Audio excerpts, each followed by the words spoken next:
Well, hello, ladies and gentlemen. I'm Nic LaRue. Welcome to a very special episode of Film Snobbery Live. It's very special to me, not like every other episode I say that, but this one in particular because I finally get to do something. I was just saying this off camera too. I finally get to do something for the show, like to combine my interests of both film, TTRPGs. If for anyone out there who knows me, I'm a big D&D player. I also play Pathfinder. I love storytelling, and RPGs are a big part of that. And we have someone here who, I'm very happy to have a conversation with about everything storytelling, because she's an actress, she's a songwriter, she's a performer, sketch performer, comedy performer, she is a producer, she is a writer, she has been and done a little bit of everything. That is to be done in this industry. You can see her on Faster Purple Worm Kill Kill. You can see her on Dimension 20. You can see her on Dungeon Run. You can see her on Critical Role. You can see her everywhere in that world, and you can see her on television and movies and other things as well. Ladies and gentlemen, I'm gonna get her right on the show. Ladies and gentlemen, Amy Vorphal, welcome to the show. Hello. Hey, hello, hello. So I'm going to start with the first easy question. How long have you been in LA now? 17 years. I Wow. think 17 years, yeah. When did Yes. you know? When did you know? How long did it take you to figure out, like, I think I'm going to be okay here? Um, a while, but the story of me moving here, I was going to go to Chicago because I was an acting major in college and I was like, I do theater and not film, even though I had done like six student films while I was in college. Yeah, just by nature of having friends in the film school. But I was like, I'm a theater person, so I was gonna go to Chicago, and then one Halloween night, I got very drunk, and there was a guy screening his film at the University of Oklahoma who was a friend of a friend, and we met and just became like just when you're 21 and you just fall in love, and so he was like okay, we're to get like one night of like making out, and he was like, we're together, and I was like, awesome. And he lives in LA, and he just started convincing me to move to LA. So that January I moved to LA. And so it was just and it was just one of those, like, I was gonna go, I was full throttle. I had already visited Chicago. I never even visited LA. And it was just, it took him saying that's where I am. And I was like, well, I'm in love with you. So I moved into a studio apartment in January and then broke up with him in March, and and then just stayed. So that, as far as being okay, that did take a little bit of time because, yeah, he was one of the only people I knew in LA. Yeah. And so, but I also just had put down roots. I had gotten a job, and that was that. I just figured it out from there. What I I usually guess I guess I started feeling okay once I joined the comedy community. did you get you hooked up with, like, the UCB people and all that? Is that was there? Yes. Okay. Yeah, I have a similar story to that. When I was in high school, and it's as equally as geeky and fun, and it makes me look both old, and I can't have to remember where my cameras are here. It's both. I look both old and also just like like crazy, right? Yes, Because who yes. meets someone like and just goes, right? So I'm in high school. I think I was a junior, and my I was online on AOL, and there were, how there's online, there's chat rooms, not just within AOL, but just in general. And I was a big gamer, and there used to be this website called what was it, pbem.org or something like that. It was play by email, and they had all sorts of games, like Star Wars games, Star Trek games, all these different things. And some of the things had their own, like, dedicated websites and stuff, and it became more than just like a correspondence game of, someone emails a story point out, and then you email back what your characters reactions are and stuff like that. Oh yeah, It I played on those. Those were fantastic. But I played on one that was we weren't werewolves. I guess we were werewolves, but it was more like we weren't scary. We were like, we like had a mission, but it wasn't scary. It was more like and then, but I remember being like, oh boy, because they, when you're writing those things, it's prose, right? Yeah. So you can't, so you, by nature of that, you never write only your characters. And people were taking a lot of liberties with the girl in the group, let me tell you that. That I can imagine. Absolutely. Yeah, because I've been on the internet. I don't know how women are on the internet, and I don't It's mean that way as I better mean now. that I as a mean, like you look at that the way the internet is just on fire hellscape, and then you just go, no, no, no. I can make something out of this. I think it's the whole thing of like I can fix him, right? Like it's the internet, but it's also Yeah. your boyfriend that you can fix. But so yeah, I completely relate, and so this game morphed into like, hey, we're going to be doing it in real time over in this chat room. We each we'll play our characters and whatever, and I was some I don't even remember who the character was, but sometimes we would play like actual characters from Star Trek. Like someone would be like Jadzia Hmm. Dax from DS9, and some people would be like Miles or whatever. And so I met this girl, and we were talking, and when you're in character, things can get flirty really quick, and then that flirtation went out of side of game, like total bleed, right? And it turned out she lived in Australia. And I'm a junior in high school trying to figure out what I'm going to do with my life. And so my options became either join the military because all of my friends were, and I literally I passed the test. They said like you could do whatever you want, like you go whatever. I was one signature away. The only thing that kept me out actually was I had to lose some weight. Story of my life. But I had to lose some weight, and so it bought me a little bit of time. So I had this time. I was working at Blockbuster Video, working at a movie theater, and I'm talking to this girl every day, and we're corresponding. We're sending actual physical letters and photos and this and that. And finally, the whole thing comes up, and she's like, "Well, where are you going to go to college?" And I'm like, "I haven't decided yet. I might join the military. I might stay here. I don't know." And she said, "Well, why don't you come here?" And you get to that whole "I love you" thing and all that kind of stuff. Very quickly, probably faster than you should at that age. And I ended up packing up and saving all my money, selling all of like my comic books and anything that had material value of that someone who is 17 or 18 at that time has. And I flew to Australia, and very similarly, I moved in with her. It lasted like, if it lasted a day, it lasted a couple of months. Yeah, yeah, And it was that kind of not first love thing, but definitely a combination of like, this is something I can do with my life. This is something whatever. It was such a weird kind of time, but it's given me endless stories. And I think that that's the biggest takeaway from something like that happening. How much do you integrate things from your own life into your work, whether it's writing, whether it's stuff you want to produce or create? How much of that do you go deep into and go like, oh, people will relate to this? Oh, I would say it depends. I guess for my social media content, kind of that's just a one for one. Even the comedy that I make for that. And then I I sold a show to Hulu, a half hour, that was called Must Love Dragons, and that was very much a one for one to my own life and my writing partner's life. And it was just about nerdy girls dating.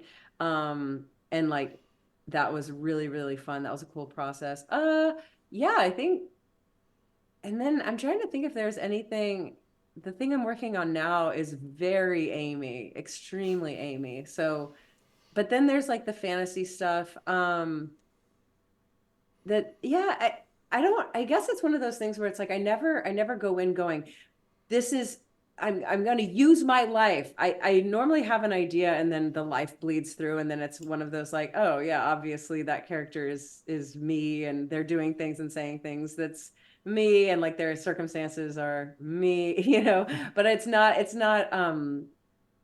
I guess I'm not like mining for it, except for social media content where it's like, what do I even think about things? And then and then I'll make a little sketch about that or something like that. But for the longer form stuff, I'm not going, wait, uh yeah, I'm not doing the mining version of that, Do, if that do makes you sense. feel that your do you ever run into a problem with, like, say you're DMing games, especially like long form campaign stuff, not so much one shots and stuff, but like long form campaigns and stuff? Do you ever do you get more creatively inspired by the end of it after spending all that time? You're creating worlds, you're leading characters through things, creating NPCs and all this stuff. Do you feel more creatively kind of charged after like sessions like that, or are you like, I can't write now for a couple of days because I left Oh, all that creativity on the table? very easily tanked. Yes. It's actually been an issue where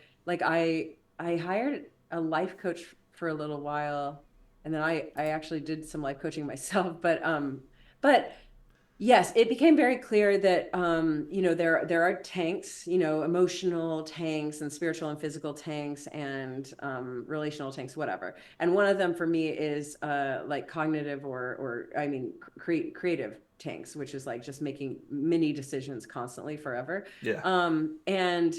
And that tank, whether it's D&D or writing or acting or creating a business or anything, it's like that one is finite, and it doesn't matter where you're spending that energy. For me, at least, like it doesn't just like woohoo, let's go. I have realized that when I get the muscle going, 4 hours of that a day, if I'm going to repeat it the next day, is my cap. But ideally, it's a lot closer to 2.5 hours, and then I can like okay, and then I'll repeat it the next day, and that's fine too. Otherwise, it's got to be like more admin work or something like that. But I know I'm different. I know that there are some people like some TTRPG writers are like 6 hours, 8 hours, it's 10 hours a day, and I'm like, yeah, that is just not me. I can't. I a lot of stuff I think happens percolating when I'm not thinking or like physically doing it. Yeah. But yeah, it's been a problem because it's kind of like, well, if I'm spending the time dungeon mastering or world building or whatever,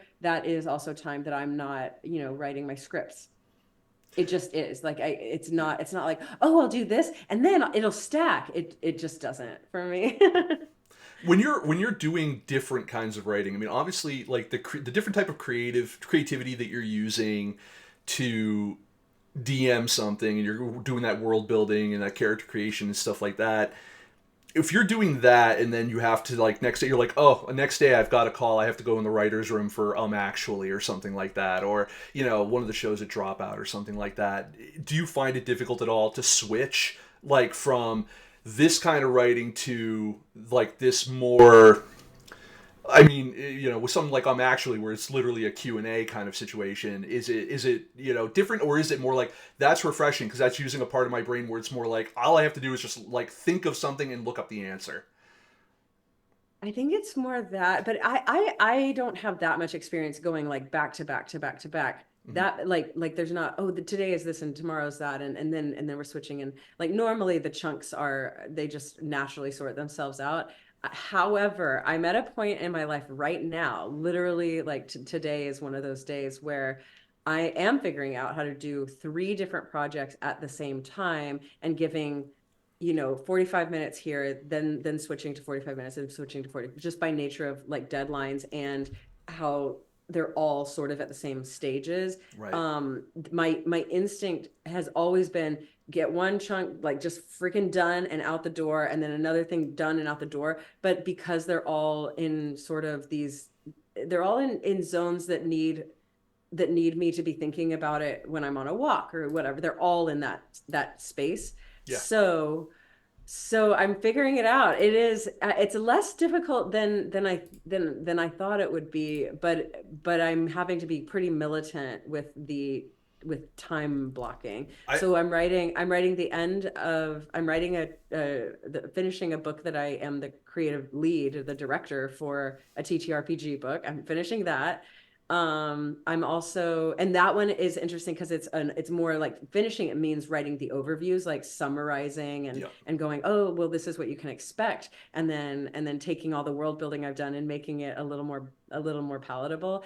And then the other thing I'm writing is a video game, and that is a totally different format than I've ever written before. So it is requiring me, like, I can't just go in and go, okay, for 3 days I'm going to do this. It's like, hold on, let me reference. Okay. And then I write it. Okay. But my thought, and then it's like translating, kind of. And, and then the third one is uh is my movie that we can talk about later. But yeah, they're all different. They're all similar. I will say after and then writing songs, writing prose, writing scripts, everything I've written, I my big thing that I say about writing is writing emails. It's like as long people are like, no, if you can't, if you write jokes, it's da da da. And I'm like, late night jokes are the same at too, like stand up, it's all the same. The goal is always clarity and efficiency, and that's it. And if you can get, same with songs. I mean, same with TTRPG books, you know, like everything is as clear and efficient as you can possibly be. And that's the goal. Obviously, the tones can change, but I'm like, when people are like, oh, I can write this, but not that, I'm like, if I can write, I'm so convinced at this point, if you set anything in front of me to write, I could just write. I could write a grant, you know, like there's nothing that I could write litigation. Like it feels very much like, oh yeah, it's all about clarity and efficiency. Yeah. And then it's because documents already exist, I read it and then get in the tone and then yeah, we're off to the races. So I run a marketing company, and that, which is part of the book thing that I have coming out later this year. And so I run a marketing company, and I will get asked, I'll get outsourced work sometimes. And I remember one of the more recent ones I had was a couple years ago. Client came. It was like, hey, I have a client. I don't have time for writing these blog posts for them. It was just SEO driven, Yeah. just crap blog posts for a Yeah. security company, Ooh, like personal exciting. security, like bodyguards. Oh my God. And she's like, I'll pay you whatever the amount of absurd amount of money it was, because actually it was better than I think most people get paid to write blogs.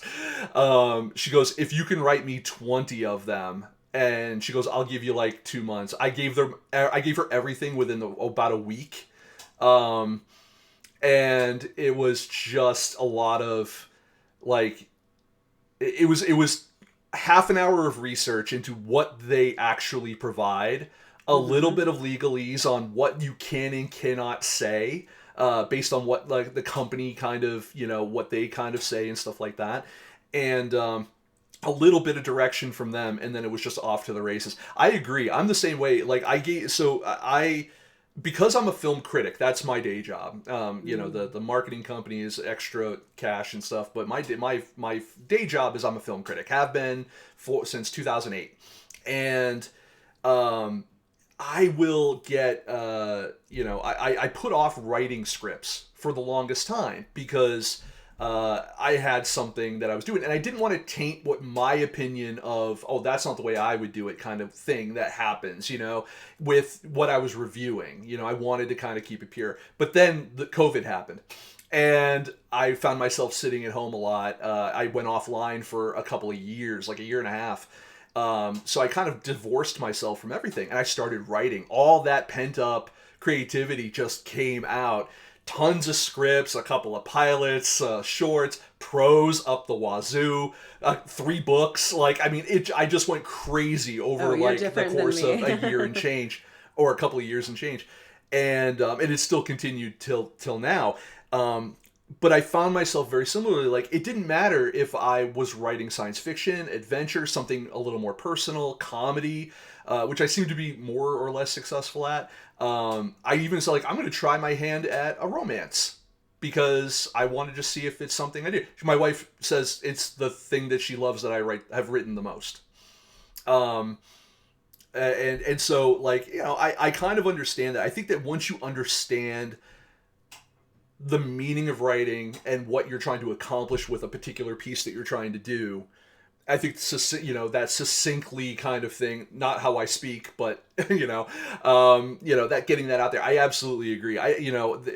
They could put every rule in the book in front of you, bolded slug lines and all that kind of stuff.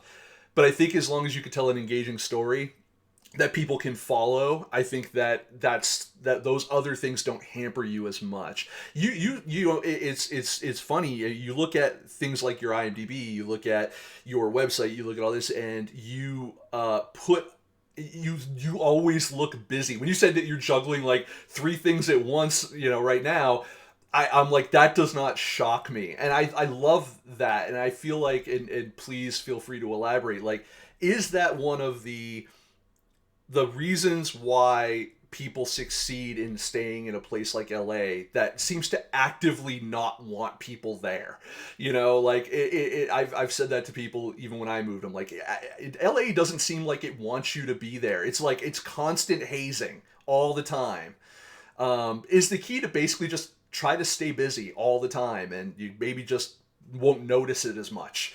No, I would say, I mean, I have a different experience. I've really, I think I don't know that LA doesn't want me here so much as like the pandemic was really tough. Like it began the isolation period, but no, I would say the key to staying in LA is people and what I call people magic. Like it's just because I know that there LA gets a bad reputation sometimes, but for the most part, I mean, it's just a bunch of theater nerds, you know, Yeah. like and so that's really, you know, including in the D&D space, obviously, and then improv and acting. It's like just so many theater nerds, even the successful, the celebrities. Like when you see the Oscars, you're like, well, of course they're good at putting on a show. They're just theater nerds, you know, like they're not these so I don't know. I mean, I guess I have heard stories of there being assholes, but like I mean I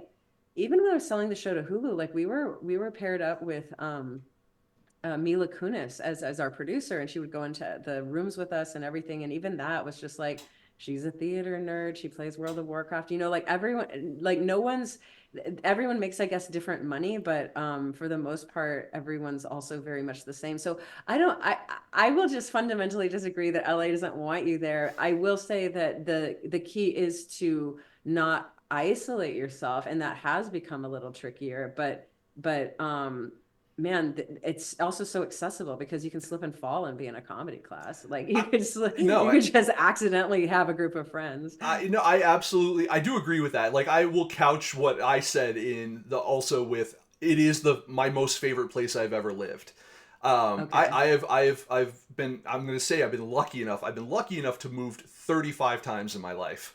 Oh And boy. my time in Los Angeles is my favorite. It's the time where I feel, despite like just uprooting myself and going to Australia, all that kind of stuff, I feel like that was the place where I was allowed to take chances in a way Mm. to do things that made me happy. Like I had friends that pushed me to do stand-up comedy. I had friends that pushed me to Mm. write and to help them write. Like this like, hey, you're a good writer. Let me run some jokes by you and we'll do some punch up. You know, that kind of stuff. And that turned Yeah. into like executive producer credits or written, you know, or co-written credits or whatever on their projects because they wanted to thank me somehow. And it, you know, obviously money is not the currency of Hollywood.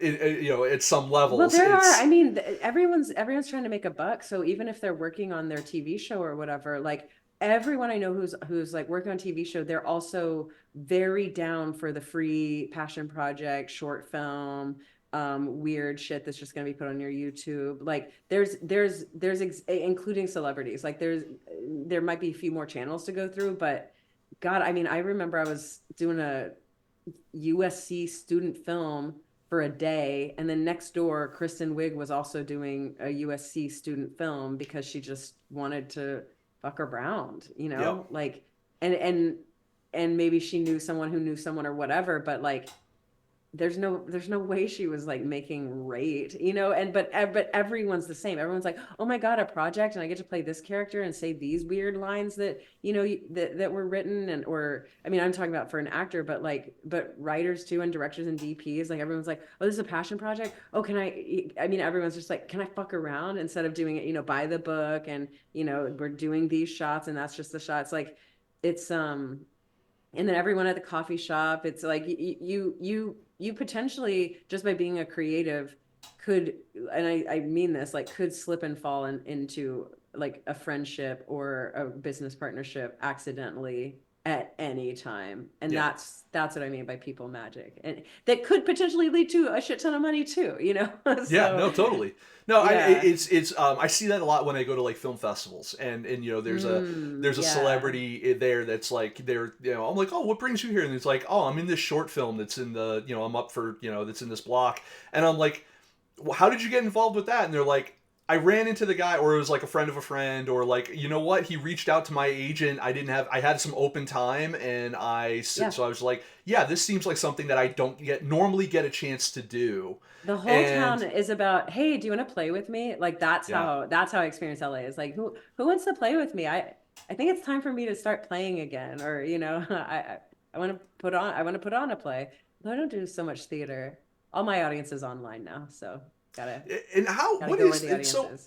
how is that go? You are. You and I are of you're younger than me, but we're of similar generational ages and stuff like that. And so I have myself, I keep up with all of the Wait, stuff I that's. don't know if I'm younger than you. I think you are. I'm I mean, 30. I'm gonna be 39 next month. oh, I'm definitely older than you. Oh, okay. But thank you. Okay, okay. I was like, I don't know. But no, but yeah, no, so. How do you find yourself keeping up with if it's not if you're people will be saying, oh, 1 week, oh well, like obviously TikTok is where to go, oh Threads is where to go, oh Blue Sky is where it's at because it's open now, and all these different things, or Mastodon or whatever. And how do you manage, because I think it's different for actors, because you really do have you have a kind of at times a personal brand kind of to manage. You want to be visible for people to interact with you, to whether it's fans or whether it's potential co-conspirators, let's call them, anything like that. So how do you manage all of that and stay on top of it, as well as like actually do the job, because I find it that the amount of time I spend on social media is ridiculous, and I don't feel that I do it well, even for someone who is constantly online. Yeah, I also don't think I do it very well. I there was a time this past year where I was like, I'm gonna upload two reels and TikToks a week. And I did it. And it was good for me to do. I don't know. It's like, but did it like do much of anything? Like, who knows? I don't know. So I guess I don't keep up with it. I've got my finger like the slightest. I'm like, sometimes I'm like, is there a pulse? Oh wait, there's the pulse. Okay, and I'll get some, but I haven't really made it too much of a I don't know, strategy. I know that I've just been on the internet for a long time. I know that I'm very lucky to have been like at the height of this nerd shit. I just in the right place, right time kind Yeah. of thing, like just streaming D&D games, and then from there, going to Nerdist and going to Geek and Sundry and then going to Alpha and College Humor slash now Dropout. Like I just was at the BuzzFeed. I did BuzzFeed. So it was like right place, right time, and now it's almost it's not like I will say I do feel a little like the old guard, and that's okay. I'm like, I'm fine with that. The internet moves fucking fast. I'll tell you that. So it is hard to keep up. But if ever I wanted to like, oh, I'm gonna jump right back in, I feel like that could be fast too. Yeah. If I made that a big strategy, which I might here in a bit. And it's just all about intention and being like realistic and just going like, okay, I mean, I hosted a summit that was about like sexual positivity, I and was going then to it bring that took, up next. Yeah. oh, okay. Well, it took 20 days, and people were like, oh, you're the sex positivity person. I'm like, I've been posting about this for 20 days, but sometimes it was just 7 days. And then they were like, oh, you're that person. I'm like, well, who will I be next month? Like and correct, like that is one tile in the mosaic for sure.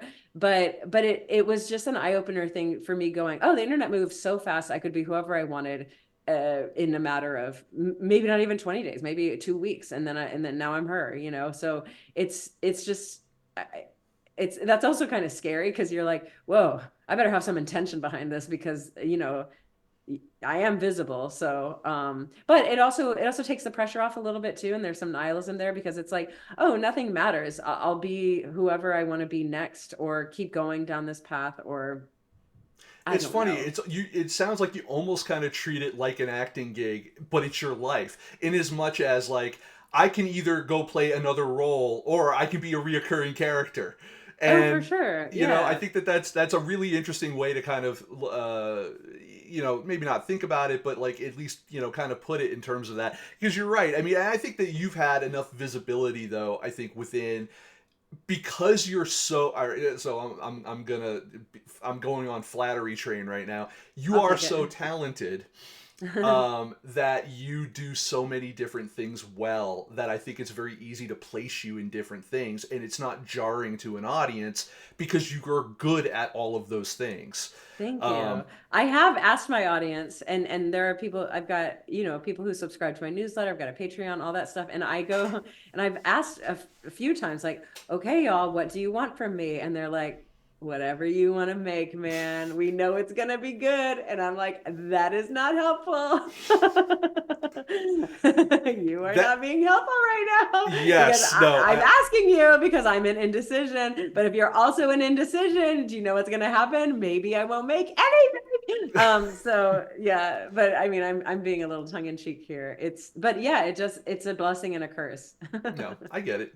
But you know what? So because you brought it up, no, I would love to talk about Be Horny on Main Oh because yeah. when people, I think, view your work, sex positivity person is not the first thing they think of. Not in a bad way, but I No, mean, like, but it will be oh, from here on out. No. I mean, well, it's like, oh, DM or person who with the there are two people on the internet that when they smile or laugh, it makes me feel better. There's two people. The first one is Katie Sackhoff because I think she has a smile that is the best smile in Hollywood. Um, Maybe even larger than that. And the second person is you, specifically on when you crack up um, on breaking news. yes, yes. Like it is one of my favorite things, and it's because there are so many people out there that my wife is one of them who they get shy when they laugh. You laugh with your whole body, and I remember I went to Reckless a buddy. abandon. No, and I went to a buddy of mine's stand up show once over at Flappers in Burbank, and I Yes. brought my wife and I brought my mother. And my mom is like me. We are full body laughers. We are there to have fun. My wife is there to judge quietly. And I get it. She doesn't mean it. It's not even malicious. It's just like she was brought up very conservative, and because of that, she has a hard time like really letting that stuff out, which Okay. leads to like also things like Be Horny on Main and talking about sex in positive, in a positive way and without reservation and without and having honest candor about it in conversations. I think that all of that is kind of related in when it comes to Mm. people who it's weird how you can have people who will go up and they will tell dick jokes for an hour or half an hour, however long your set is, but then you'll get them in a semi-private setting or just general conversation. You will watch them blush at a blowjob joke or a conversation. You know what I mean? When they're talking Yeah. about their dating life or something like that. And so how did first of all how did Be Horny on Main first come up? Oh, this is film related actually. And I will say that I still blush. Like there are times that I'm like, oh, not the right time. Oh God, what have I said? Or what did you say? And like there's definitely a spectrum of when, and even during Be Horny on Main, I had probably the most panic attacks in my entire life because I knew what I was doing. You know what I mean? Like I know that wasn't people's perception of me, and I was kind of swinging the pendulum in a severe way, and I didn't like it. Do you know what I mean? Like Yeah. I wasn't going through it going, wow, this is so great. I am so just happy. Like it was really painful, all the time. And I mean, just to be home for the holidays and doing the interviews around my parents and just having that being Oh, like, I didn't know that. I'm gonna go talk about sex in the spare, bedroom. So, uh, and then also not to mention, like, I did probably there were 13 interviews. I probably did 10 of them while I was at my parents' place, and so just even doing it and preparing and all of that, I was hornier than I've ever been in my life, and having and nowhere to go with it. So it was super uncomfortable. But the reason, but I believe in it. You know what I mean? And it Yeah. was an idea, and sometimes you just have to do it. I don't. I know that for a fact I don't need to do it again. But here's how it came about. I was affected by the strikes. Ancillarily, I haven't done anything. I am union. Right. I am a union actor. I have a potential to be a. I haven't joined the union for WGA, but I could if I wanted to. But it trickles down Right. into just work in the entertainment industry in general. So I thought, well, I'm gonna take an entrepreneur class and see if I can build a business, Such a and smart thing to do. yeah, I was like, well, what if I build a business? I can handle my money, handle, like, ideally it's something that, isn't going to take all of my time, but I have control over it. And I say when I flip the switch on and when I flip the switch off, and I sell something. So their suggestion was to do a summit. And a summit is a gathering of the minds, and if Hmm. it's online, which that's what they're talking about, online, you have this summit, you gather a bunch of speakers, you have access to their audience, and you host it for free, but people use their email addresses to sign up to Yeah. see the summit. And then the email addresses are the currency. Basically, Right. that's what you're going to have at the end of this. You can Although it also helps sell. if you also have the VIP. Yeah, you That. can sell Yeah. your VIP ticket and make a buck that way too. I will say I definitely paid way more than I made on my summit, because the trick is to sell something afterwards to those people that is Right. aligned with the thing. Well, I was like, I don't even know what I want to sell. I don't know. But okay. But they were like, just do the summit, get the audience, and then ask them what they want, and then kind of build the business based on need and demand. And I was like, okay, let's do that. So I was like, well, my inkling is I've got this movie that's a rated R Christmas movie comedy called Fucked for Christmas. And it's good. I've been pitching it. I would love to sell it. Maybe I do a one person show and I crowdfund it. Maybe like and I was like, but my biggest hang up is, oh my God, I can't be the girl who wrote that movie because I would get kicked out of my family. And my audience has, it's like, oh no, like, oh, I'm being sexual and I don't know. So I want to blast through that. So I'm just going to interview anyone I want to talk to about sexual expression, specifically in creativity, but also could be in real life and in relationships and online. So I did the summit, and here's this is so recent. It ended 2 weeks ago. I thought it would be a bunch of women like me who were like, how do I, like, where do I go to, like, just post something that I feel is kind of sensual, but it's on Instagram? Is that what's too much? What's too little? How do I show my body? How do I write about sex or do jokes about sex without people thinking, oh, I'm the sex girl or whatever? Yep. Even though that's a big part of my life, like, and whatever. So what actually wound up happening was, I think it was the title, and maybe even just my audience in general, it was mostly men. So interesting. So and interesting. Also and not surprising. yes, but it wasn't just because they wanted to be horny. It's because they have internalized that Yeah. men are trash, which has been shoved down their throats forever. Maybe you can attest to that. And two, that it would be great to be horny. I can't even get a date because I've also internalized that flirting equals attacking.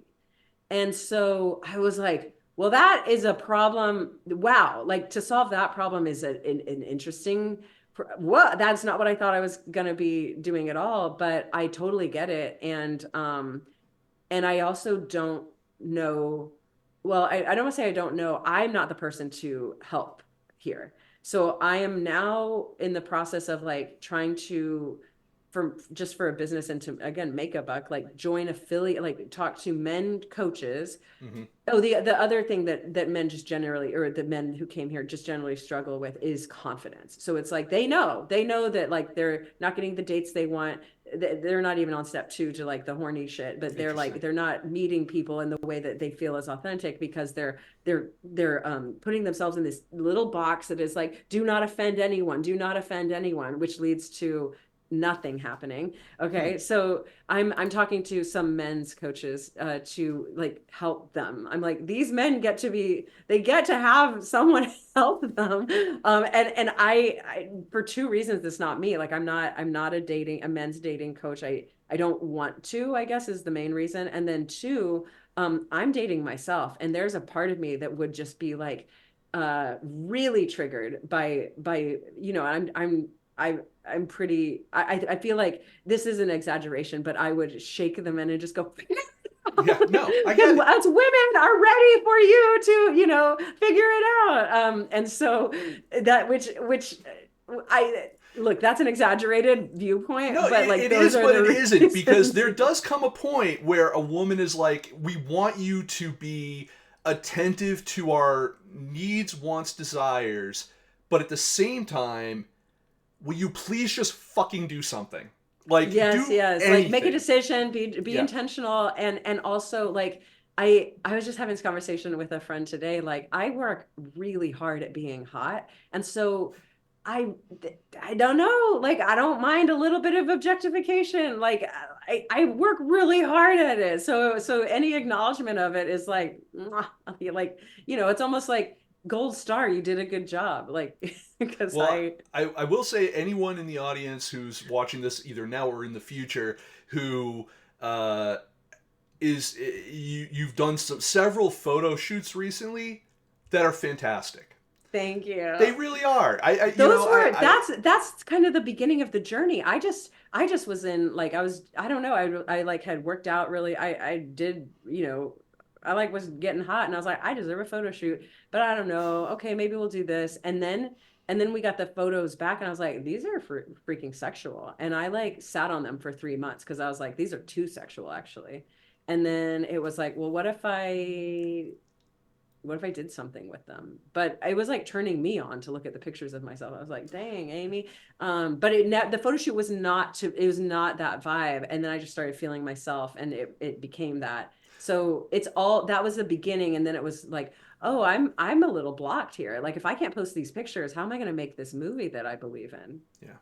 You No, and know? I completely understand. So I remember I put together a table read once for a friend of mine. She had drafted a with her now ex husband, but they had drafted a um, an animated pilot called Alien Monkey Fuckers, and and I At least remember someone's doing the that, good she work. was a good friend of mine. I had studio space at the time because I was working at one of the studios out in Hollywood. And, we literally had like all the mics. We could have done a full recorded table read. It would have been great in front of an audience. And so I said, let me call people who are friends of mine who are VO people in the industry and let me see if I can put together a team for you. And I remember making calls to people who like are higher up on the ladder that I probably like. I'm calling in favors for other friends, and I'm like, yeah, I know you played Tinkerbell. For Hasbro or Disney or whatever, Mattel or whatever brand owns that IP. Other people, I'm like, yeah, like I know you're in the new Spider-Man game, but could you maybe take some time out to do a role for Alien Monkey Fuckers for a friend of mine? It was so weird to have to, and then like you send them the script and you're waiting for them to get back to you, and it's that nerve-wracking thing of like, what will people think of me by putting this work out, even though it's not even my work. I was doing it on behalf of a friend, but even then it's like, oh, is this the kind of thing that he's doing or whatever, or getting Yeah. involved in. And you know what I realized, so many people were just happy to have been considered and to do it. And it went off great. I mean, like, you couldn't have asked for a better group of like high end talent to do something for a friend that they would then go take and record and pitch out in the world. It didn't end up going anywhere, but not for lack of trying. Now, as far as that, from a more sexual standpoint, aside from just like connotation, I remember years ago we did my background is in technology and marketing and stuff like that. So SEO is something I think about, even though I'm not creating like listicles and crap like that. I don't like that kind of content. I just don't. So, but I said one time, I'm like, I I was looking at what was happening. There were things happening within the porn industry, and I was where things were changing with digital because things were moving away from VHS. It was going into DVD, but now we're entering into streaming, and there were other aspects of that in terms of the way people were being cast, the way people were doing stuff within the porn industry. I said I want to talk to people about this, but I can't talk to people about this. I am a straightish white man.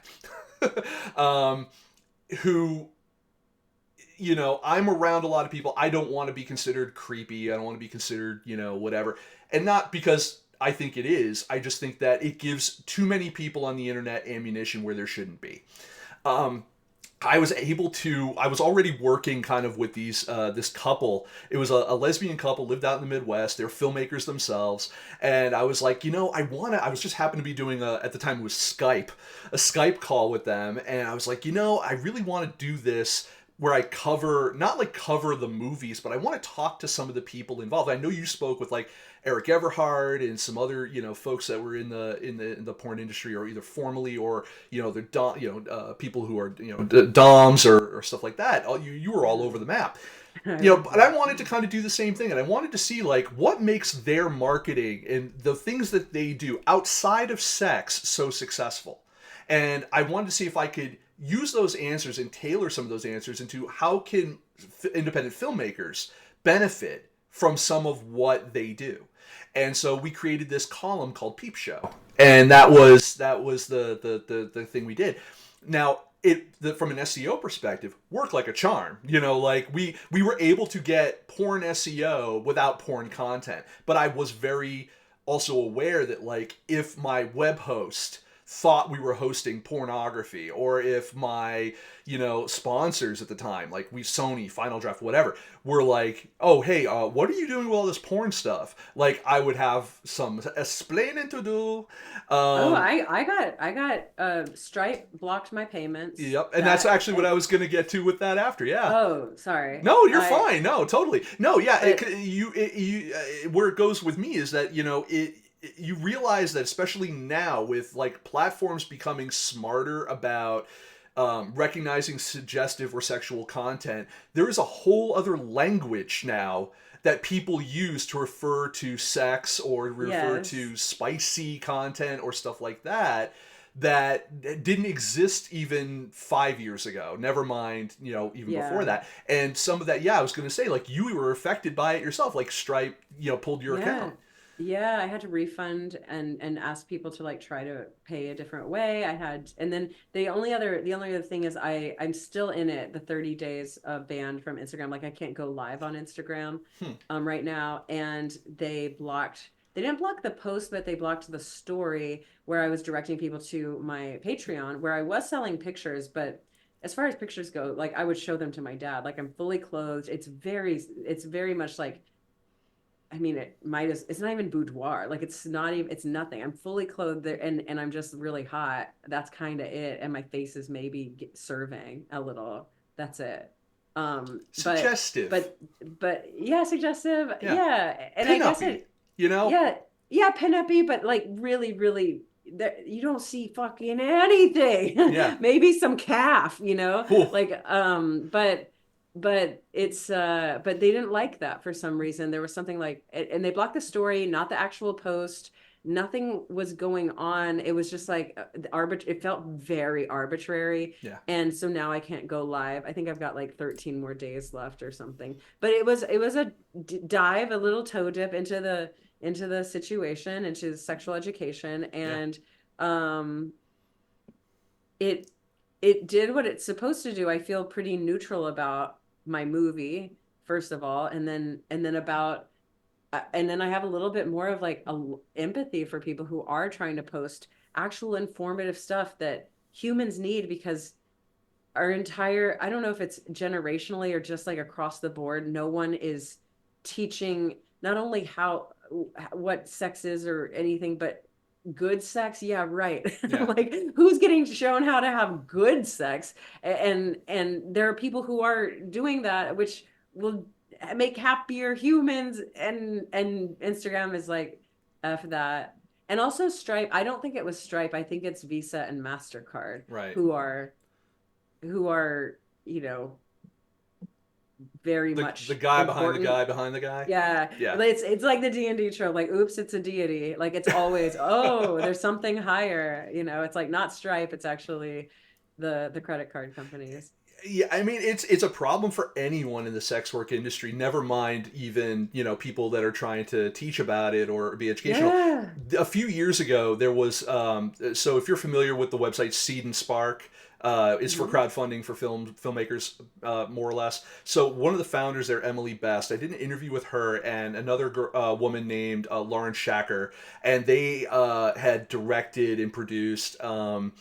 Parts of this series. This came out around like when Me Too was like a big, like that was at its height, the Me Too stuff, and consent was like the thing that like what can we teach men this week? Well, let's start with consent.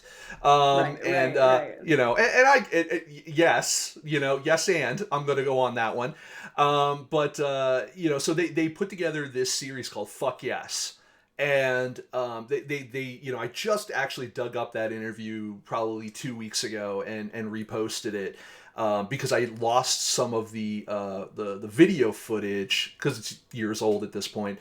And we years ago we had a issue with our website and everything got nuked and it was a whole thing. And yeah, anyway. um, so I kind of found it reconstructed, the interview, and reposted it as a kind of like a video audiogram kind of thing on YouTube. But it was they also, even at that time, were having some of these similar issues of like, if we want to talk about sex and consent, we are barred from doing so. Like there was so there's this other woman who actually she's done work with Nerdist, she's done work with whatever. I don't want to say who she is, only because she used to work in the adult film industry and doesn't now, and has very concertedly tried to start kind of a different part of her life. I say all that to say this. She posted recently on her Instagram about like a lot of the abortion stuff, that laws and stuff that are happening all over the place. And she took a pro-choice stance, and Instagram either, I can't remember if they messed with her account or they flagged her post or took it down or whatever it was, but she was going through like talking to Meta like, WTF, what the hell's going on here? And literally it comes up in their conversation, well, it looks like you took a pro-choice position in this post, that might be it. And that is not even a sexual or suggestive pornographic kind of situation, and in no way was she doing anything that was related to what was her previous life. This was purely a statement of fact of how she felt of things that were happening in our country to her, Yeah. like to her to women. And yeah, it's such a weird thing that you are like, again, it goes back to what I was saying of like, you're almost creating a second language to talk about sex in a public Hmm. forum, instead of being straightforward and giving people facts that will help them. I mean, you grew up in Texas? I did, yes. Not exactly the most liberal of places to talk about sex in. And my wife grew up in the Madera. She's from the Central Valley, another very red area, let's say, of whatever. I'll also just go so far as to say conservative area of California. And so, talking about sex has, for her, is always an interesting thing. It's weird. I will joke about it endlessly, and I do have that unearned confidence of a middle-aged white man. But when it comes to talking to people and stuff, I think part of it is because I am married, so now I'm like, no consequences. Yeah, But yeah. even then, I never had problems because I do a lot of interviews and stuff like this. So talking to people for me is Mhm. natural. And by the way, if I know I went over a little bit of our time, is that okay? I want to be respectful of that. Yeah, yeah, that's okay. Cool. Um, so yeah, it's I find that it's just a difficult topic, and you get the red in the face and this and that. I really love that you took something that was like an entrepreneur class and you turned it into how can I make this benefit my life and the lives of other people. I love how you Oh did yeah. that. Have other opportunities come up from that since then? Uh, I know it's still recent. it is very recent. Though the one thing I can point to was I got asked to co-host a book tour kind of signing slash interview and do stand up there. And it's not even for sex, it's for a book called Crybaby that is I saw you um posting about that. Yeah, yeah, so that came just because he was like, "Oh, you obviously care about like vulnerability and things like that." He's a queer minister who is wrote a very good, I'm reading it right now, a really good book about like why tears matter, why crying actually does matter. And I was like, well, whatever lines people want to draw is fine with me. But I don't know. I've just gone to different parties with my friends or people I haven't seen in a while, and they're like, "Cool stuff, Amy." So I know that people are seeing it that I have done this or have taken this stand, I guess, and we'll see what comes. But really, I really did it for me and my audience, and just wanting to just try something. Like there is a part of me, candidly, that is, well, yeah, this is what I wanted to say. Candidly, I do regret it on some level because it is like, whew, like, okay, like the pendulum swung really far. And I knew it was going to happen and I did it anyway.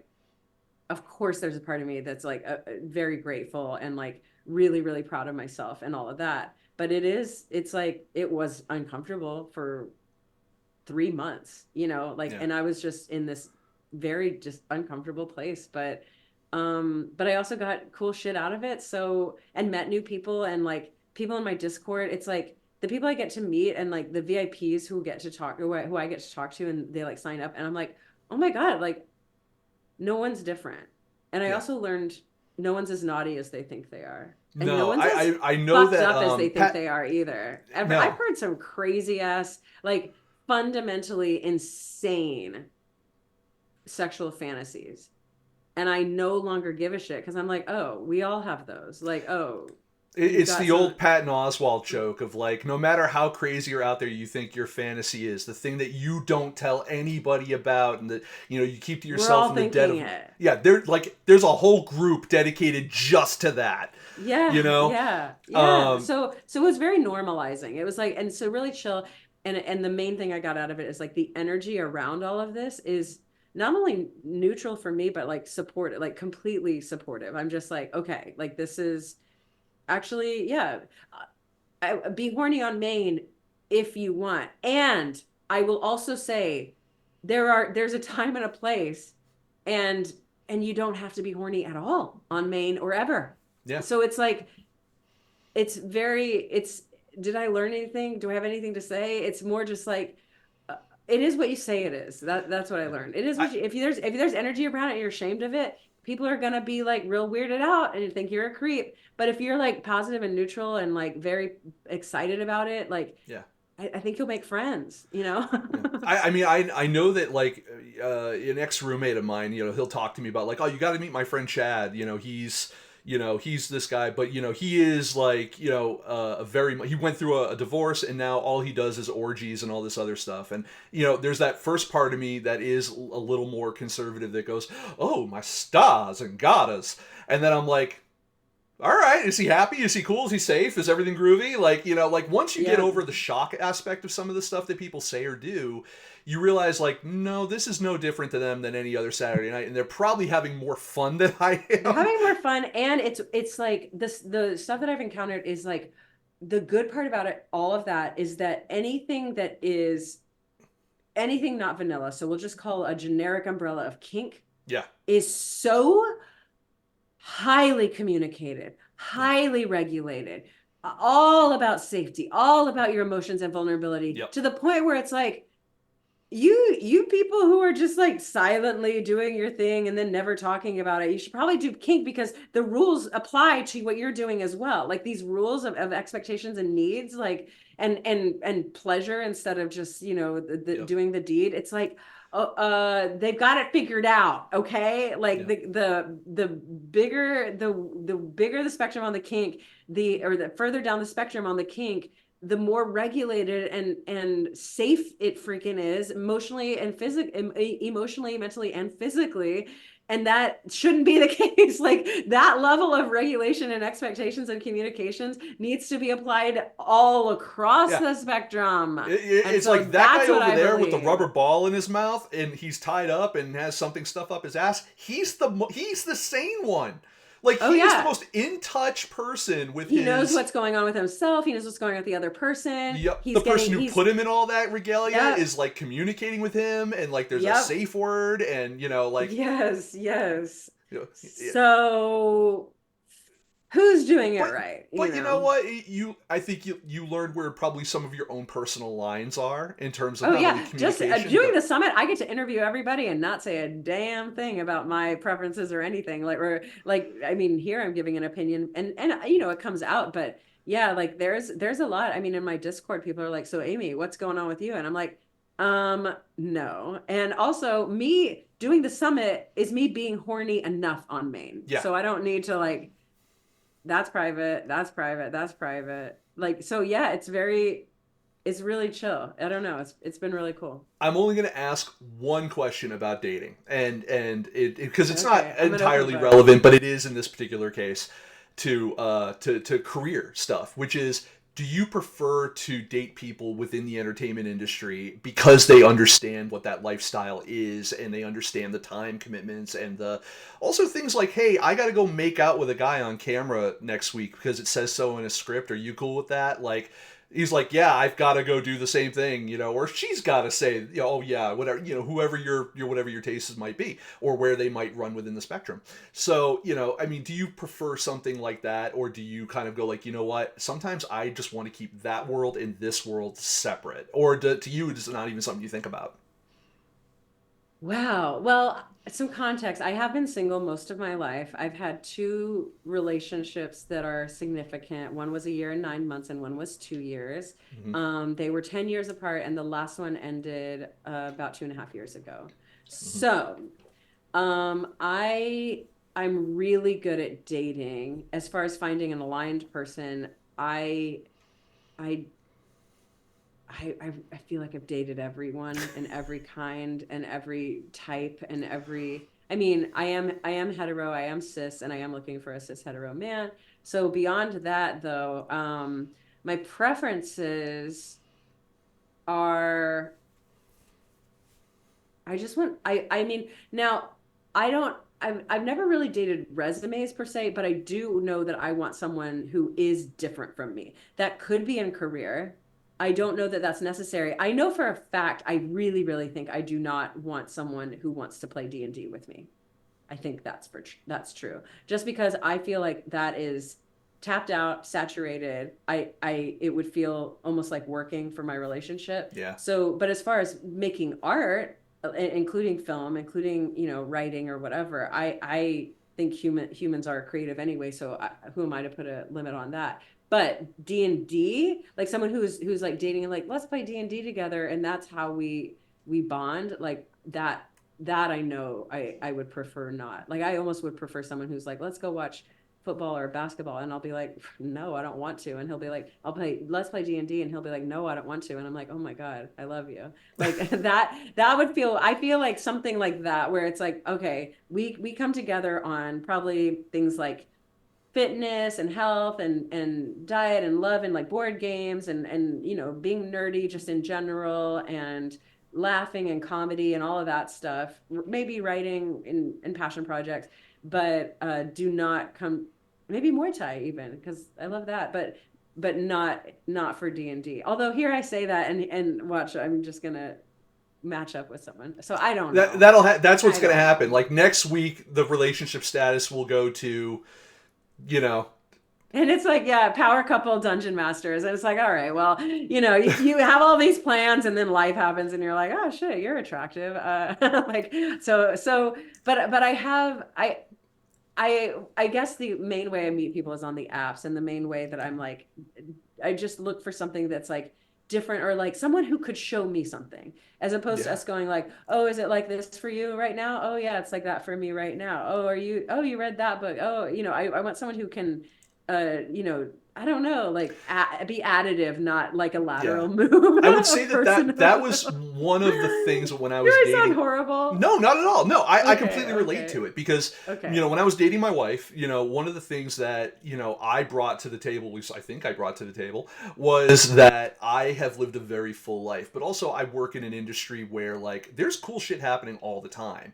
And when you live in a place like LA for a little bit of time, like, people, it's like, well, what are we going to do? Like, well, we're going to go to this premiere. We're going to go do this. We're going to do that. Yeah. Or it's like, my wife, she grew up, she was a Disney kid. Like, that's all she watched, and that's all her parents really allowed her to Yeah. watch.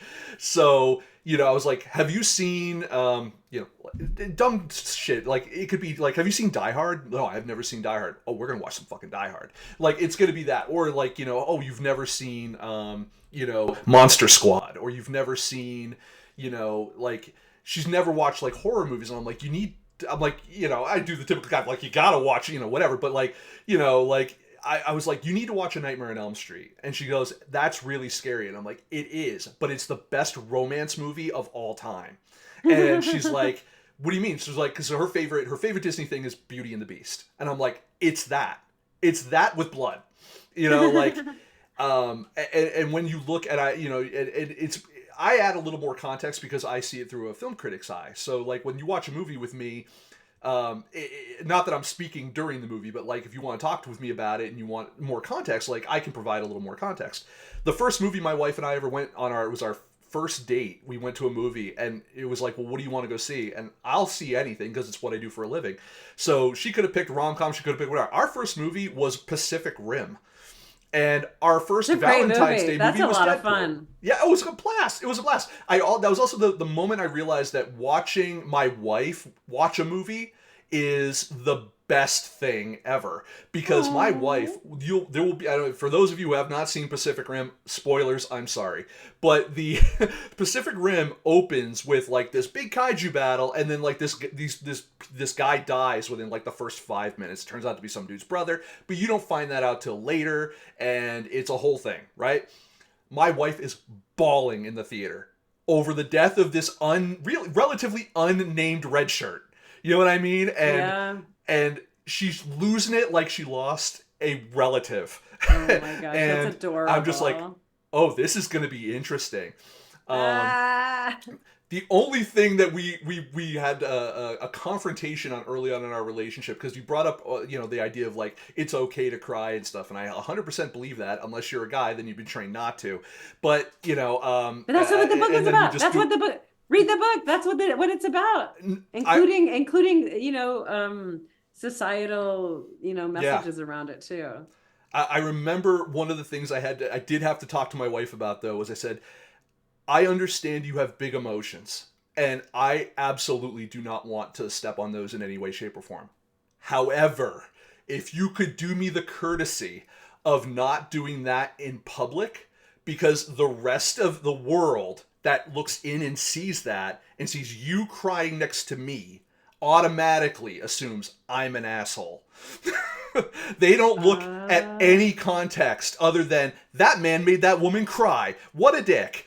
And I was like, so if you please could not do that, I I would mean, appreciate it. there's an energy to it. You have a nice energy. I'm sure no one's like everyone's doing math, everyone's like clocking everything. So unless you're going, yeah, and I'll do it again, like then like Do I you want don't one know. of I these don't know. stuff? Yeah, that's a bit of an exaggeration. I think but I yeah, again, I'm not a man, so I'm learning It's that men have different fucking struggles. well, we do, but we do and we don't. I think everyone there's a struggle everywhere. It's just how it's portrayed. I remember we went to a wedding that was at Disney, and my wife, it was for her friends, and her and I ended up in this room together, and we were watching. This was we probably had been dating. If it was 6 months, it was a year. I can't remember. It was early on. And we're at this wedding, and everyone's in the other room, and they were all watching the Disney fireworks display. And we were just happened to be in this room by ourselves watching it on this balcony.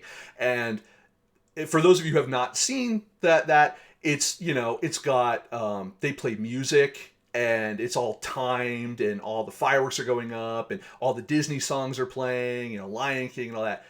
For some reason, and I don't know why, to this day I've analyzed it to death in my head. I don't know if it was the situation, the timing, whatever. Aladdin's A Whole New World comes up, and the fireworks are going up, and we're looking at the Ferris wheel with the big Mickey face on it because we're in the hotel room, and it was a great day. We spent the day out in the thing. It was a whole thing. I started bawling just out of nowhere. And to this day, I still don't know why. And as I've gotten older, there's only two things really that make me cry. Things with animals, like specifically dogs, because I have a husky. She's my baby girl. Cute. And cartoon theme songs from my childhood. The Rescue Rangers song pops up. Gummy Bears. Oh my God. Tears. I don't know where it comes from, but there's obviously something there. And I was dating a girl in LA once, and I was telling her this. She goes, "That's bullshit." I'm like, "Really?" We got on YouTube, and we just did one of those playlists. And within 3 songs, because I was trying to hold it back, right? And within 3 songs, just the single tear starts coming down. She goes, "Oh my God." It's something, and I will say, watching guys like Kevin Smith, who went through a period, it was when he lost his father, when his career was a little bit, it was around that Red State era where his career was a little bit different. Like it was not what it was when he was making like Chasing Amy and stuff like that, and Jay and Bob and all that. He was kind of doing his own thing and going through something. He was a big crier. I was listening to his podcast. He'd just start bawling. You see him on shows talking about people that he lost, or people like talk about Wayne Gretzky and all these other things, and he'd just start crying. And I felt that seeing another man cry gave me permission. Yeah. And that's how I kind of felt about that. I realize this is veered far off from interview land and more to therapy land, but this is, I feel like this is my vibe these days. Like I get it. We're I don't know. I know why. Like I made this happen, but yeah, this is what I I've can see been it in your talking head. about. This is what I get. No. This is what I get. Yeah, but from life coaching all the way to like sex positivity and vulnerability, it's like, oh yeah, it gets. Maybe it's not just me. Maybe it's the world. When you get up on stage to do something, whether it's with a group doing sketch comedy or alone on doing stand up, do you still get butterflies and all that kind of stuff, or are you confident enough in your instrument at this point to say, "I've got this. This is not any different than any other audience I've ever been in front of"? It's both. I do still get nervous in the butterflies, and I know that is surmountable and can be used and channeled. And so yes, at this point I'm not this like I'm not this like intensely confident person, but yeah, it's just been so many years of just I can trust myself. So both. I freak out and I channel it. And I know it's normal, and it doesn't. I think where people get lost is like, oh no, I'm having this feeling. This feeling equals completely bad, and then then they judge the feeling, and then they judge themselves judging the feeling, and then da, da, da, da, da. And so yeah, I still get it, but I'm also like, oh yeah, this is normal for me, and I've been here before, so yeah. When the first time you tried stand up, I mean, when you do sketch, I mean, you have other people to rely on to kind of like, if there's an awkward pause, someone's going to jump in probably. Yeah. When you first did your first stand up, yeah, that was last November, I think, or December. Really? Was it that recent, huh? Yeah. Mm-hmm. How'd that feel? And Okay, it was really cool. I did take a class, so it was a 12-week class that like really got me ready for sure. Oh, cool. And I had, and I had years and years of comedy and even more experience just performing in general. So it was um it was still nerve-wracking, but also I screwed up 10 times like one I fucked up the punchline in a big way, and one joke I had eaten a bunch of chicken wings and I basically was like coughing through the joke, and like you just don't know where the rhythm, where you start over. So it was not, it's almost like I don't want to upload it because it's not great, but I also know it was great. Like it was great, but here's why. Because stand up isn't, it's like there's there's the stuff that you've written and are performing, like the lines and the jokes and stuff like that. And then the energy is like I said before, it's like, hey, do you guys want to play with me? Like this is fun. Let's play. Like I've got something. This is fun. Like Yeah. let's have some fun. Let's have fun. And I do that energy. That is authentic energy to Amy. Like that is just like that's me. When I'm feeling myself. So that that carried it, and it wound up being like people were like, oh, you were the best one, or like you had the best set, and I was like, I did not have the best set. Like I messed up so many times, and it just didn't matter because it was like stand up, it's both, it's like your energy plus the material. Yeah. But if you're going to choose one, and it's going to be your energy. Where did you perform? It's called the Haha Yep. Cafe Yeah, I know where that is. Yeah. North Hollywood. Yeah. I remember I did two open mics. I did one at this deli in Culver City. It might have been Venice, but I think it was Culver City. This like open deli that had like they were literally still serving sandwiches and stuff, but there was like this group of people off to the side with a microphone and all that, and they did, there was an MC and they did they did an open mic, and that was a rough room. It was my first time. It was I had like it was 3-minute sets, and I know that like I had one joke out of any of it that even got a chuckle. But my buddy who does stand up was doing he was doing stuff at Flappers, the Ice House over in Pasadena. He was doing just like, you just have to go and do it. He goes, you are going to bomb. He goes, just because it's your first time. He goes, just expect it. Like, don't worry about it. He goes, just enjoy it. Just go up there, and then you can say you did it, and that's as bad as it will probably ever get. So the second time, we had a friend who was a touring comedian who was staying with us. He was sleeping underneath our ping pong table. We called him our Mexican Harry Potter, and he's a funny ass guy, but he was a prankster, and so they said, hey, there's this other open mic. It's at this Chinese restaurant. I don't even remember where in town it was. It was at this Chinese restaurant. And I realized it wasn't even at the restaurant proper. It was like in the storage area in the attic of the store, of the thing. It was this weird upstairs storage area where there was literally like some spare banquettes and a couple of tables, and then like what I guess passed for a stage with a mic on it. And you signed up, and then, they called, the MC introduced you just like anything else. And you went up, and I'm sitting there, and I'm like, I went to go be supportive of my two friends, because one of them was like working out some material for stuff he was going to do later in the week at some other places, and the other one was just like, we had worked on some material the night before, and he wanted to see how it worked. And so I'm sitting there, and the MC is like, next up to the stage, Nate Rubin, and that's my roommate, and he goes up and he does his thing. Next up to the stage, Peter, blah blah blah. And then, a couple more people go up, and then I'm like, do you guys want to jet, or do you want to stick for the rest? They're like, no, we'll stick for the rest. I'm like, okay. Like 5-10 minutes goes by. Next up to the stage, Nic LaRue. I didn't sign up. So now I had the fight or flight thing kick in of, Peter signed me up without telling me. So now I have the fight or flight thing kick in of like, I could say that I'm Nic LaRue, and I can go up and I can do my best, or I could just slink down in my seat and they'll laugh at me, and, it'll be a fun car ride home as they razz me the whole way back to Highland Park. And I chose to get up and do my 3 minutes, or 5 minutes, I think it was at that place. And I had nothing prepared. The only thing I knew is that the guy who was on before me did a religious joke, And having done many, many years of Catholic school, I knew I could riff on something. And I was dating my wife at the time too, and I had an interesting thing that happened with her religious family that I was like, okay, I've got something.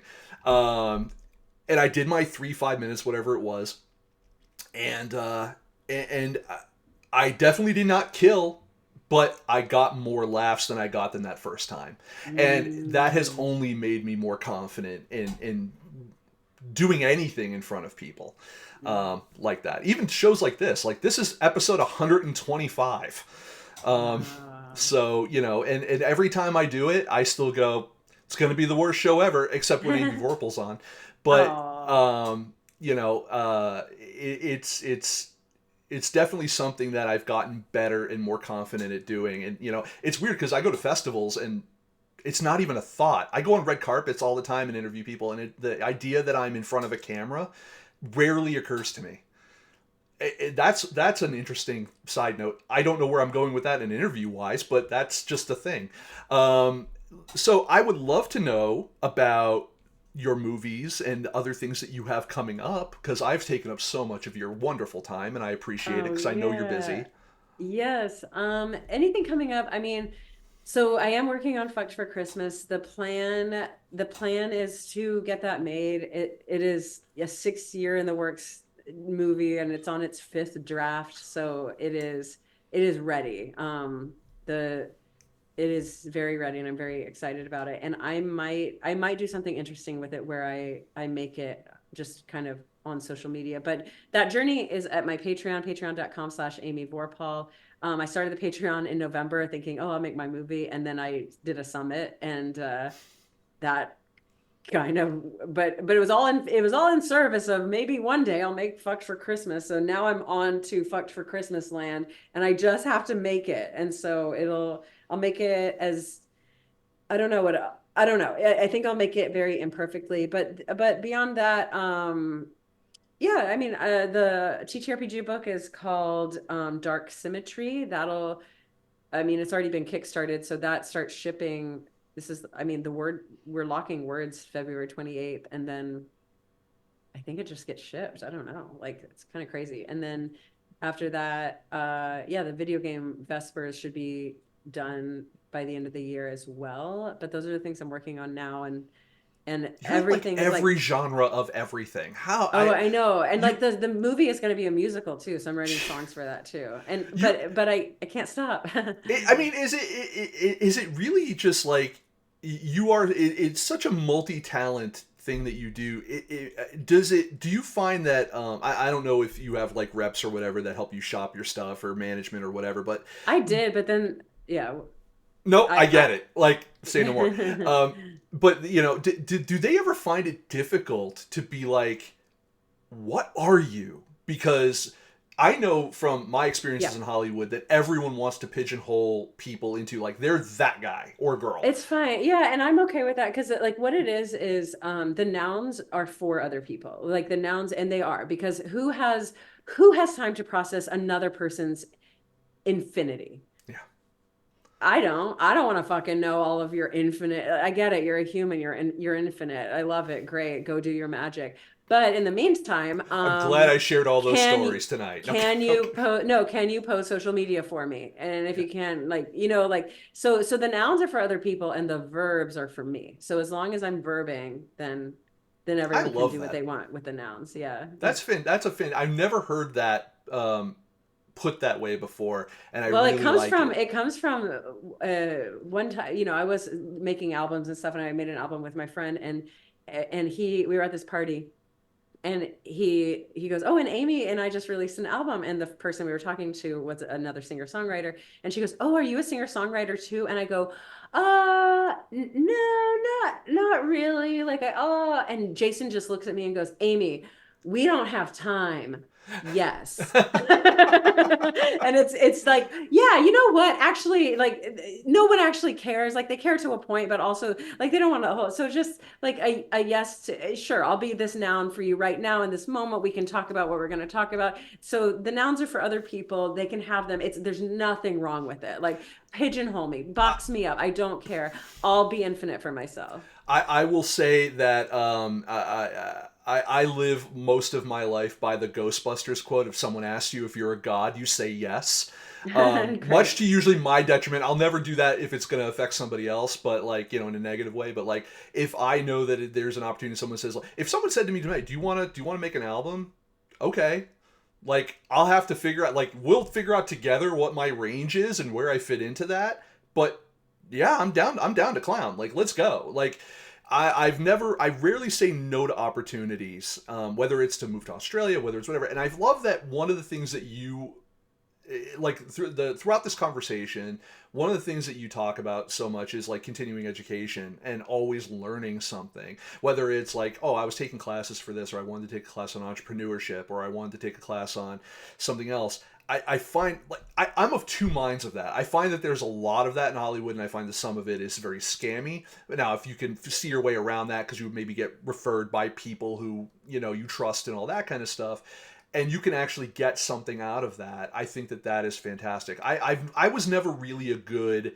I was never really good in school because I didn't like the structure. I didn't like being spoken at. But I love to learn. Mm.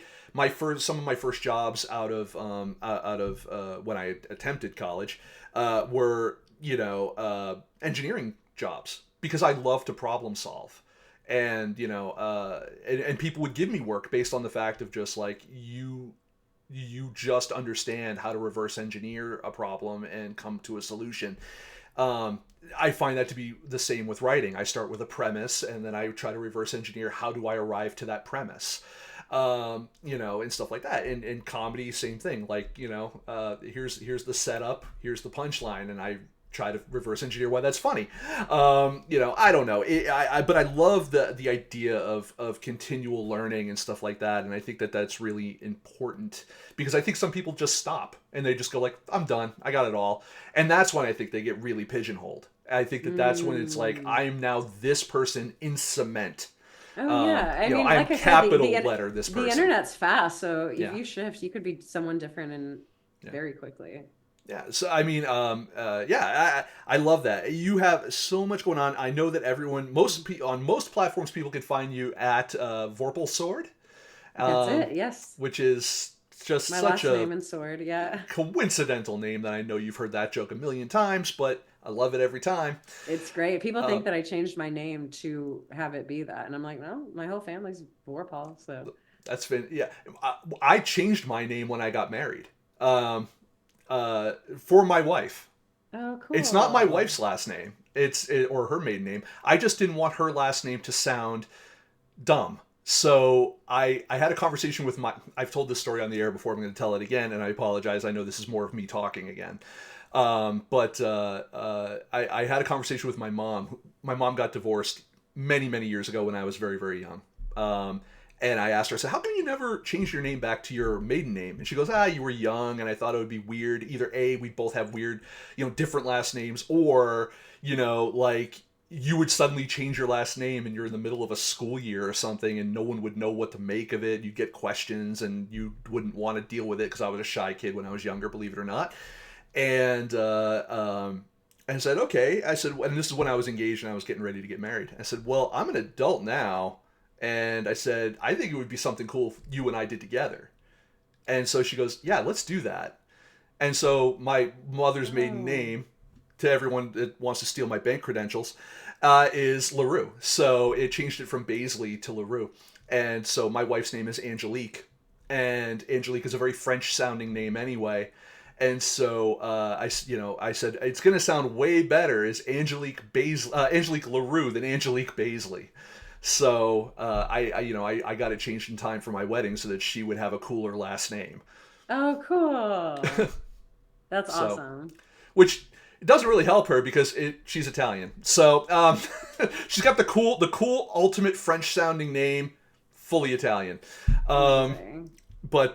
yeah, no. So yeah, at Vorpal Sword on most of the things, and Yes. I absolutely adore your work on Dropout, on everything you've done with Critical Role in the TTRPG space. I actually really applaud you for doing be horny on main. I realized that it was uncomfortable. I realized that those are difficult conversations to have. Um, Things you may or may not regret further down the line, but like, you did something and you followed through with it, and it's not something I think a lot of people have the chutzpah to do. So I absolutely applaud Thank you. that. And My you, dad is glad it's over. yeah, but you are absolutely one of my more favorite guests, and that's why I apologize Thank again for going you. way over time. But like, I Oh my just God. really have been I see your work online, and I see also a lot of people you work with online, and and I say, like, I know that you all have such interesting stories based on what you folks do and all this kind of stuff, and you in particular because you're such a multi hyphenate, and All over the place. yeah. Well, Oh, thank some you. people say it lacks focus. Other people say there's a plan here somewhere. No, Yeah. no. I think it's fantastic. I want to thank you so Thank much for you. stopping by the show, and for everyone watching.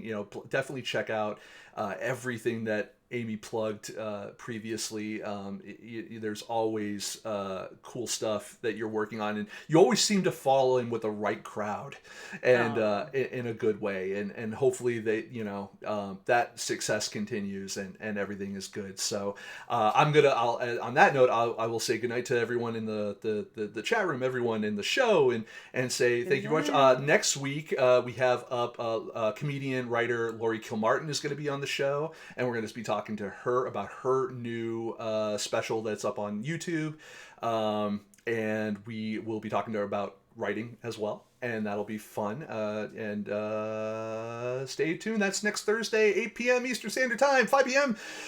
Pacific Standard Time. The replay for this will be up tomorrow, along with a new episode of Bolded Slugs hosted by Zeus Ryan. Everyone, stay tuned for that as well.